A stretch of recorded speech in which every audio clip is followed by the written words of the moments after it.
আসসালামু আলাইকুম। সবাইকে আমন্ত্রণ টিভি ওয়ান নিউজে। আজ রয়েছি আমি জিয়াউর রহমান। বাংলাদেশে জুলাই সনদের আইনি ভিত্তি প্রদান, আওয়ামী লীগ ও তার দোসরদের রাজনীতি নিষিদ্ধ, প্রাথমিক শিক্ষা প্রতিষ্ঠানে ধর্মীয় শিক্ষক নিয়োগ ও সর্বত্র ইসলামী শিক্ষা বাধ্যতামূলক করা এবং প্রবাসীদের ভোটাধিকার নিশ্চিতকরণের দাবিতে বার্মিংহামে এক গণসমাবেশ অনুষ্ঠিত হয়েছে। খেলাফত মজলিস যুক্তরাজ্য নর্থ শাখার আয়োজনে এই গণসমাবেশ অনুষ্ঠিত হয়েছে। জানাচ্ছেন বিস্তারিত আমাদের প্রতিনিধি আমিরুল ইসলাম বেলাল।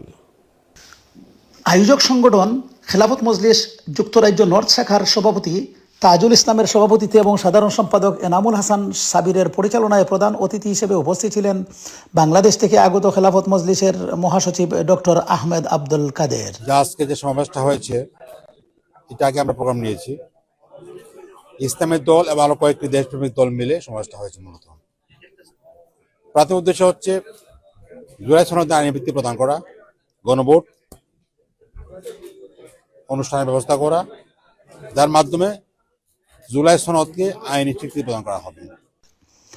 আজকে জাতীয় নির্বাচন নিয়ে দলীয় অবস্থান এবং ভবিষ্যৎ কর্মপন্থা নিয়ে বিশদ বক্তব্য তুলে ধরেন বিশেষ অতিথি হিসেবে উপস্থিত থাকা মাওলানা আব্দুল কাদের সালেহ। আজকে বার্মিংহামে এই মহাসমাবেশ অনুষ্ঠিত হয়েছে বাংলাদেশ থেকে আগত খেলাফত মজলিসের সংগ্রামী মহাসচিব ডক্টর আহমেদ আব্দুল কাদেরের ব্রিটেন সফর উপলক্ষে।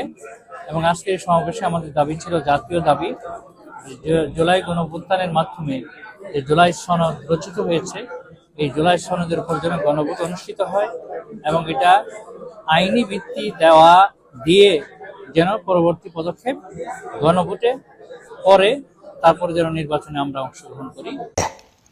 সংগঠনের ভবিষ্যৎ কর্মপন্থা এবং আগামী নির্বাচন নিয়ে দলের পরিকল্পনা তুলে ধরে বক্তব্য রাখেন খেলাফত মজলিস বার্মিংহামের শাখার সভাপতি মাওলানা আফম সোহেব আহমদ।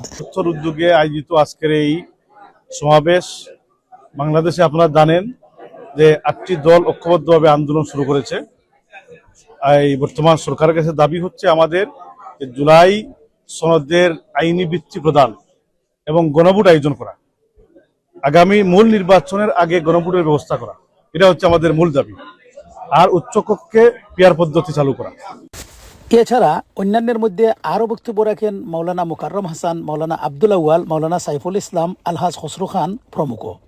স্বতঃস্ফূর্ত উপস্থিত হয়ে গণসমাবেশকে সফল করে তোলার জন্য উপস্থিত সবাইকে ধন্যবাদ জ্ঞাপন করেন মুফতি তাজুল ইসলাম এবং মাওলানা এনামুল হাসান সাবির। আলহামদুলিল্লাহ, আজকে যে আমরা এই গণসমাবেশ করেছি, মানুষ খুবই স্বতঃস্ফূর্তভাবে এই সমাবেশে যোগদান করেছে।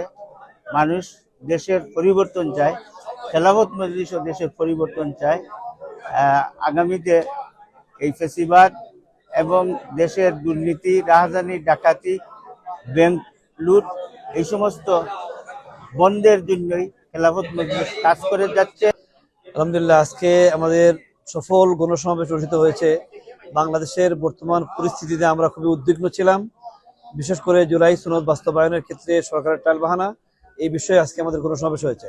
আমরা আশা করব যে অনতিবিলম্বে জুলাই সনদ বাস্তবায়ন এবং গণভোট আয়োজন করা হোক, ফ্যাসিস্ট আওয়ামী লীগের নিষিদ্ধ করা হোক, তার দোষরদের রাজনীতি নিষিদ্ধ করা হোক এবং অনতিবিলম্বে প্রবাসীদের ভোটাধিকার নিশ্চিত করা হোক। এই বিষয়ে আজকে গণসমাবেশ হয়েছে।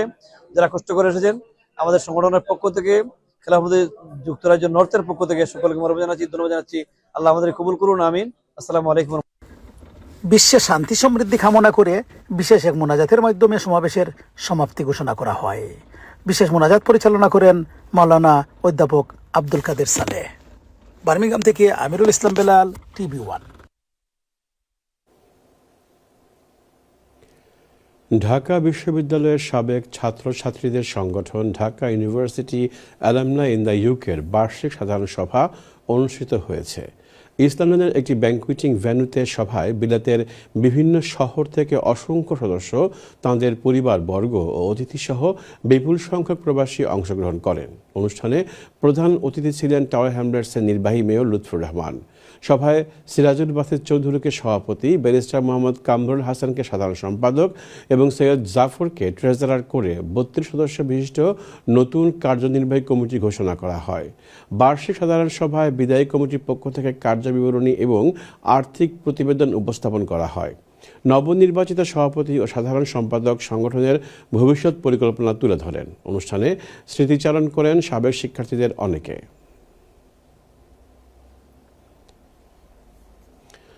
ঐতিহ্যবাহী সিলেট সদর ট্রাস্টের নেটওয়ার্কিং কার্যক্রম ও গুণীজন সংবর্ধনা অনুষ্ঠিত হয়েছে।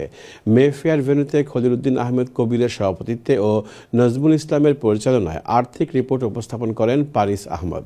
সংগঠনের কার্যক্রমের উপর আলোকপাত করেন আবুল কালাম ও মোহাম্মদ নাসির উদ্দিন। দ্বিতীয় পর্বে শিক্ষাবিদ আবু হোসেনের সভাপতিত্বে সংবর্ধনা দেওয়া হয় নুরুর রহমান খন্দকার পাশা, মাহমুদ হাসান, ওয়াজিদ হাসান সেলিম ও ফয়াজউদ্দিন আহমেদকে। সুবক্তা খন্দকার পাশা সদরবাসীর ইতিহাস ঐতিহ্য তুলে ধরে আকর্ষণীয় বক্তব্য রাখেন। হাসান বিলেত প্রবাসী সিলেটিদের অবিস্মরণীয় অবদানের কথা তুলে ধরেন। অতিথিদের হাতে সম্মাননা তুলে দিয়ে আরও বক্তব্য রাখেন আজিজ চৌধুরী, নুরুল ইসলাম বাবুল, আলম হোসেন, শাহেদ আহমদ রাজু, হুসনে আরা মতিন ও আমিনা বেগম সহ আরও অনেকে। Greater Sylhet community UK north west রিজিয়নের বর্ণাঢ্য অভিষেক অনুষ্ঠান অনুষ্ঠিত হয়েছে। মোহাম্মদ নাজমুল ইসলামের সভাপতিত্বে এবং অ্যাডভোকেট মীর গোলাম মোস্তফার সঞ্চালনায় অনুষ্ঠানে প্রধান অতিথি ছিলেন Manchester assistant high commissioner Mohammad Zubayed Hossain. বিশেষ অতিথি ছিলেন ওয়ারিংটন কাউন্সিলের মেয়র, টিম সাইড কাউন্সিলের মেয়র এবং ওল্ডহ্যাম কাউন্সিলের জনপ্রিয় কাউন্সিলরবৃন্দ।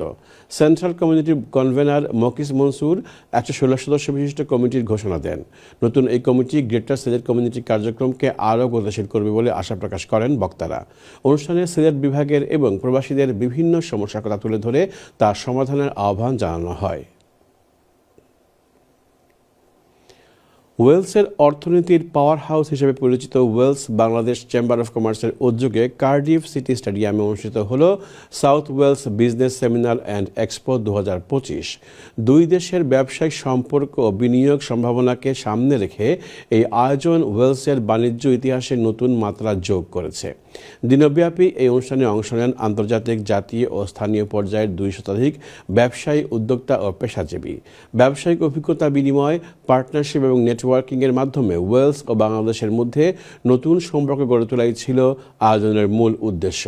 ওয়েলস বাংলাদেশ চেম্বার অফ কমার্সের প্রেসিডেন্ট আব্দুল আলিমের শুভেচ্ছা বক্তব্যের মধ্য দিয়ে শুরু হওয়া অনুষ্ঠানে বক্তব্য রাখেন ওয়েলসের Lord Lieutenant Mrs Louise Fleet, বাংলাদেশের high commissioner Abida Islam, Wales বিষয়ক সচিব জো স্টিভেন্স ও ওয়েলস সরকারের অর্থমন্ত্রী মার্ক ড্র্যাকফোর্ড। এ সময় তিনি বলেন, ওয়েলসে বাংলাদেশের কমিউনিটি যে নিষ্ঠা ও পরিশ্রমের মাধ্যমে স্থানীয় অর্থনীতিতে অবদান রাখছে তা ওয়েলস সরকার গভীরভাবে মূল্যায়ন করে। দয়ামির ইউনিয়ন ওয়েলফেয়ার ট্রাস্ট ইউকের ত্রিবার্ষিক নির্বাচন অনুষ্ঠিত হয়েছে। এতে আলমাস সাইফুর সোলেমান পরিষদের সকলকে নির্বাচিত ঘোষণা করা হয়েছে। এর আগে পূর্ব লন্ডনের ব্রিকলেন মসজিদের হল রুমে প্রার্থীরা নমিনেশন পেপার জমা দেন। প্রধান নির্বাচন কমিশনার মশির রহমান মশনুর সভাপতিত্বে ও নির্বাচন কমিশনার জামাল আহমেদ খানের পরিচালনায় সভায় প্রধান অতিথি ছিলেন কবিরউদ্দিন আহমেদ। বক্তব্য রাখেন প্রফেসর মাসুদ আহমেদ, আব্দুল গফুর, আব্দুল আজিজ, এম খান মানিক ও আব্দুল রব সহ আরও অনেকে। কমিশনের বেঁধে দেওয়া সময়ের ভিতরে আর কোনো প্যানেল নমিনেশন জমা না দেওয়ায় আলমাস সাইফুর সোলেমান পরিষদের সকলকে নির্বাচিত ঘোষণা করা হয়। ফুটবলের দেশ ইতালিতে চলছে ক্রিকেট উন্মাদনা। ইতালিয়ান ক্রিকেট ফেডারেশনের পৃষ্ঠপোষকতায় রাজধানী রোমে শুরু হয়েছে বহুল প্রতীক্ষিত mini world cup cricket tournament 2025। উদ্বোধনী ম্যাচেই দুর্দান্ত পারফরমেন্স দেখিয়ে পাকিস্তানকে হারিয়ে শুভ সূচনা করেছে ইতালির বাংলাদেশ ক্রিকেট দল। জানাচ্ছেন বিস্তারিত আমাদের প্রতিনিধি জায়দুল হক সুহেল। ফুটবলের দেশ ইতালিতে চলছে ক্রিকেট উন্মাদনা। ইতালিয়ান ক্রিকেট ফেডারেশনের পৃষ্ঠপোষকতায় এবং এএসডি রোমার আয়োজনে 9 বছর ধরে চলছে প্রবাসীদের নিয়ে মিনি ক্রিকেট বিশ্বকাপ। শুরু থেকে অংশ নেওয়া বাংলাদেশ দল 2017 সালে শিরোপা জেতে। এবারও শিরোপার পুনরুদ্ধার লক্ষ্যে দুর্দান্ত ছন্দে আছে দলটি। টুর্নামেন্টে নিজেদের প্রথম ম্যাচে পাকিস্তানকে 123 রানে বিশাল ব্যবধানে হারিয়ে দুর্দান্ত জয় নিয়ে আসা শুরু করেছে প্রবাসী বাংলাদেশ ক্রিকেট দল। টসে জিতে প্রথমে ব্যাট করতে নেমে বাংলাদেশ 10 ওভারে মাত্র 1 উইকেট হারিয়ে 171 রানের বিশাল সংগ্রহ দাঁড় করে। জয় 172 রান লক্ষ্য তাড়া করতে নেমে বাংলাদেশের বোলারদের তোপের মুখে পড়ে পাকিস্তান। মাত্র 48 রানে অল আউট হয়ে মাঠ ছাড়ে তারা। বাংলাদেশ দলের এমন দারুণ পারফরমেন্সে খুশি প্রবাসী বাংলাদেশিরা। আজকে বাংলাদেশ ভার্সেস পাকিস্তানের যে ম্যাচটি, এটি শুধু একটি ম্যাচই নয়, এটি আমরা এখানে আমাদের দেশকে প্রতিনিধিত্ব করছি। এটা আমাদের দেশের জন্য একটি নিঃসন্দেহে একটি গৌরবের ব্যাপার। We are proud to the respect our country. ক্রিকেটটা যাতে এগিয়ে যায় সেই কারণেই ক্রিকেটের সাথে আছি, এবং ইতালিতে ক্রিকেট আরও এগিয়ে যাক, বাংলাদেশ ক্রিকেট টিম এগিয়ে যাক, এই প্রত্যাশাই। ম্যাচ জুড়ে ছিল প্রবাসী বাংলাদেশিদের বিপুল উৎসাহ। রোমের মাঠ জুড়ে দর্শকদের গর্জন, জয় উদযাপন আর লাল সবুজের পতাকার ঢেউ সব মিলিয়ে একখণ্ড বাংলাদেশ পরিণত হয় স্টেডিয়ামে। দলের অধিনায়ক ও ম্যাচ সেরা খেলোয়াড় বলেন, এই জয় আমাদের জন্য বিশেষ কিছু। আমরা চ্যাম্পিয়ন হওয়ার জন্য খেলছি, তবে ম্যাচ বাই ম্যাচ এগিয়ে যেতে চাই। অ্যাজ এ প্লেয়ার হিসেবে অবশ্যই আমি আশা করি আমাদের যারা টিম মেম্বার আছে, প্লেয়ার্স আছে, সবাই যাতে ভালো ভালো কোনো স্কোর করতে পারি, জিততে পারি। যে ডে বাই ডে যে ম্যাচগুলো হবে, আজকে আমরা জিতছি মাশাআল্লাহ অনেক রানে, 130 রানে মেবি। আর আপনি যদি আমার পরিকল্পনা জিজ্ঞেস করেন তাহলে আমি বলবো মানে ম্যাচ বাই ম্যাচ, মানে স্পেশাল কোনো ওরকম নাই যে আমি এখান থেকে বলবো চ্যাম্পিয়ন হবো, বাট অবশ্যই জেতার জন্য খেলবো। আর আলহামদুলিল্লাহ আমাদের বাংলাদেশ টিমটা অনেক ব্যালেন্স টিম, এখানে এক্সপিরিয়েন্স প্লেয়ারও আছে এবং নিউ কামার যারা মানে খুব ইম্প্যাক্ট প্লেয়ার তারাও আছে, তো একটা ভালো টিম হয়েছে আলহামদুলিল্লাহ। বাংলাদেশ ক্রিকেট ক্লাব ও রাক রোমার ক্লাবের ব্যবস্থাপনা এবং দাওয়াত রেস্টুরেন্ট ও সোনোশেপের সার্বিক সহযোগিতায় এবার বাংলাদেশ দল এই টুর্নামেন্টে অংশগ্রহণ করেছে। ম্যানেজমেন্টের পক্ষ থেকে জানানো হয়, ইতালিতে ফুটবল জনপ্রিয় হলেও ক্রিকেটের জনপ্রিয়তা দ্রুত বাড়ছে। ইতিমধ্যে বাংলাদেশি বংশোদ্ভূত খেলোয়াড়রা ইতালি জাতীয় দলে খেলছেন। সুযোগ সুবিধা বাড়লে ভবিষ্যতে আরও ক্রিকেটার জাতীয় দলে সুযোগ করে নেবেন। এই জন্য দূতাবাস ও কমিউনিটি সহযোগিতা জরুরি বলে মনে করেন তারা। ফুটবলের দেশে আসলে ক্রিকেটটা একটু ডিফারেন্টই সবার জন্য, কিন্তু ইতালিতে আসলে ক্রিকেট অনেক দূর এগিয়ে গেছে। আগামী বছর ইতালি T20 ওয়ার্ল্ড কাপ খেলতে যাচ্ছে, এটা অনেকেই জানে। এই ক্রিকেটের সাথে যে বাংলাদেশ কমিউনিটি অনেকভাবে জড়িত, এটা অনেকের অজানা। তো আমরা আসলে এই টুর্নামেন্টগুলো অর্গানাইজ করি যেন এখানে বাংলাদেশে ইতালিতে যারা বড় হচ্ছে আগামীতে, ওদের জন্য একটা পথ খোলা। এই টুর্নামেন্টে বাংলাদেশ ছাড়াও ইতালি, ভারত, পাকিস্তান, আফগানিস্তান ও শ্রীলঙ্কা দল অংশ নিচ্ছে। আগামী 19 নভেম্বর বাংলাদেশ দলের পরবর্তী ম্যাচ রয়েছে স্বাগতিক ইতালি দলের সাথে। এবার লক্ষ্য গ্রুপ চ্যাম্পিয়ন হয়ে টুর্নামেন্টের সেমিফাইনালে পৌঁছানো। এদিন সমর্থকদের মাঠে উপস্থিত থেকে খেলা উপভোগ করার আহ্বান জানিয়েছেন বাংলাদেশ দলের পক্ষ থেকে।